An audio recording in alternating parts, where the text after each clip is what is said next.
Right now we have the entrenched energy monopolies and cartels. You know, we have OPEC and we have the 7 sister oil companies that control all the oil and energy. But what people have to understand is that the people who run the energy business in this world, which is the biggest business on the planet, turning over $4 to $5 trillion a year, it's bigger than guns and drugs, it's bigger than defense. They control the newspapers, they control the governments. But these companies are so big that they regulate the government, which regulates them. It's not free. Nothing is free. But cheap and efficient energy exchange is a viable concept. Now, I say that everything in this universe is free energy. It's been dreamed of for hundreds of years that somewhere, someplace, as Tesla said, man will hook his machinery to the very wheelwork which drives the universe itself. The history of science is the history of the suppression of great inventions. A few classic stories. Nikola Tesla. Nikola Tesla is regarded as the founding father of free energy. His astounding developments in the generation of alternating electrical current are still being used today. His most notorious project involved the transmission of wireless electricity into the atmosphere, which allowed for unlimited power to be freely accessed by everyone.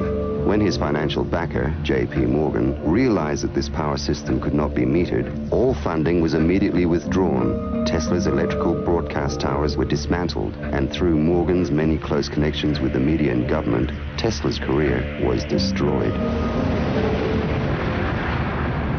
In 1977, Bruce De Palma unveiled the first prototype of the N machine, an electrical generator which uses rotating magnets to generate up to 5 times more power than it takes to drive it. I know about the fact that the Japanese government and the Indian government have ongoing projects to produce N machines for domestic power. My partner is Paramahamsa Tiwari, who is the director of the Nuclear Power Corporation of India, which operates all the nuclear plants in India.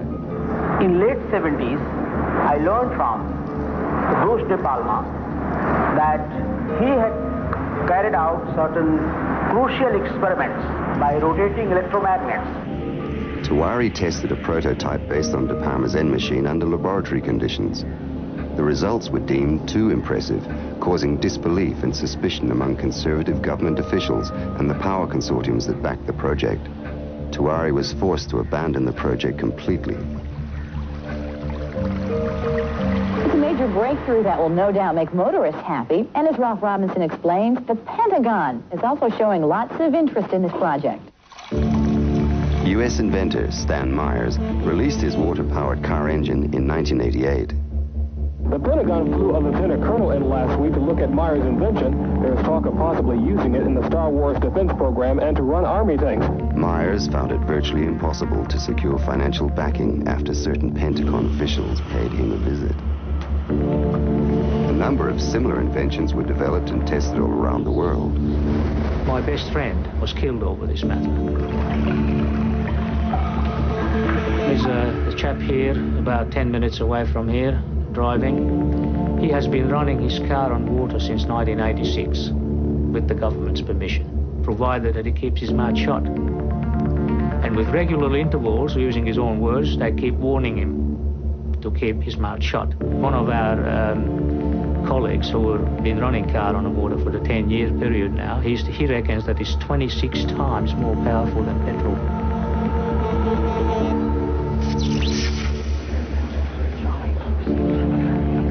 If you invent a better mousetrap, the world may beat a path to your door. If you invent a free energy machine, there'll be a path beat to your door, but you don't want those people there.